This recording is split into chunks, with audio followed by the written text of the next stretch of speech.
Over $1 billion, that's how much it will cost for government to commit to addressing and upgrading the island's water system. Minister of Finance and Economic Affairs Chris Sinclair has revealed that $300 million was spent upgrading the island's water network in the last 18 months to 2 years. He notes that a reverse osmosis along with desalination plants are needed along with a West Coast sewage project. Now, given the sum estimated, he says that the question remains as to who will finance it. It can only be financed by you and me. And it can only be financed by us in this society in a way that does not place such an undue burden on our citizens that they're not able to do other things in the society. Roads and bridges have to be done. Schools have to be maintained. Education has to be provided. The QAH has to be financed. All of those things have to be done. And the question is, what is the best model for the shared responsibility of the costs associated with that? Mr. Sinclair made the revelation as he delivered the annual lecture at a cocktail reception hosted by the Financial Services Commission. His topic, transforming statutory corporations in Barbados.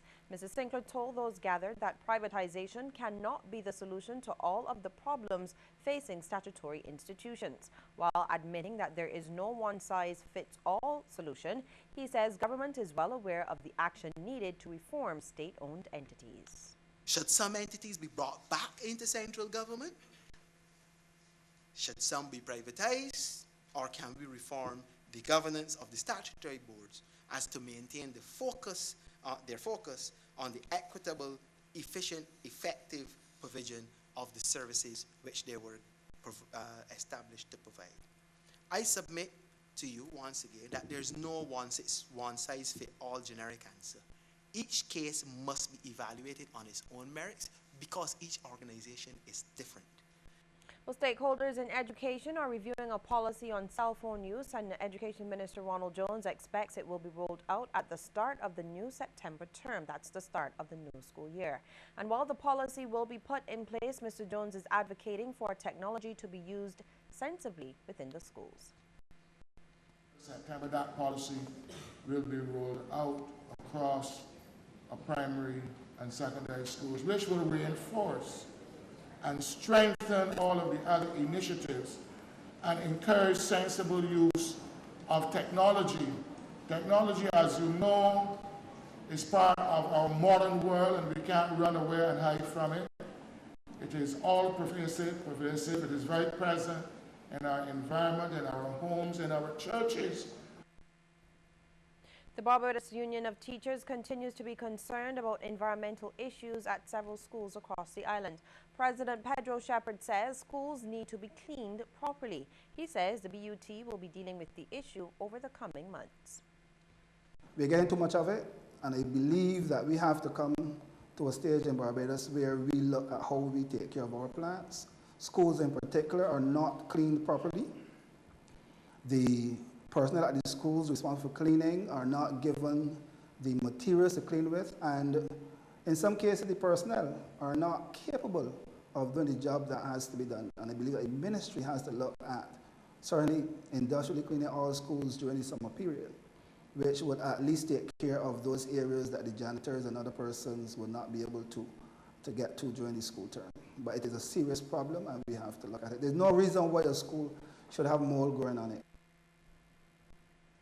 Mr. Shepherd says union officials will be going to the Springer Memorial School today as dust from nearby construction continues to be a problem. Teachers have been complaining about the level of dust. We understand the situation with the building of the new reservoir and so on and the urgency of it. But again, when government or agencies are doing these things, sometimes simple communication is important. And if they had communicated to the staff early enough that this was the case, then staff would even recommended certain decisions, certain positions of this. So sometimes it's a matter of communicating. We had a case with the elephant and the rats. We spoke to the ministry, and it was like we would deal with the rats and that situation when we get to it, until teachers decide that they're not at all. A call today for parents, both mothers and fathers, to take a stronger hand in raising their children. It's coming from Desmond Weeks, the organizer of the Mom This One's For You concert. He was speaking at the press launch of that event, now in its 16th year. I urge parents to take a stand and don't let the gangs, drug pushers, and bad company raise your children. You have a responsibility. Children are a blessing and a heritage from God. Ensure that they come up in the fear of God. Mr. Weeks says in the past, an entire village looked out for children, and a father's job is just as critical as the mother's in rearing a child. This is a show to honor moms. But fathers, that responsibility is yours as well. Too often, mothers are left to shoulder the burdens of all on their own. It takes a man and a woman to make a child. Fathers, be responsible.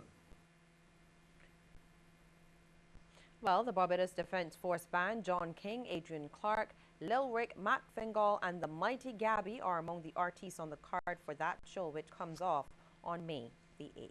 Stay with us. We'll have regional and international stories right after this break.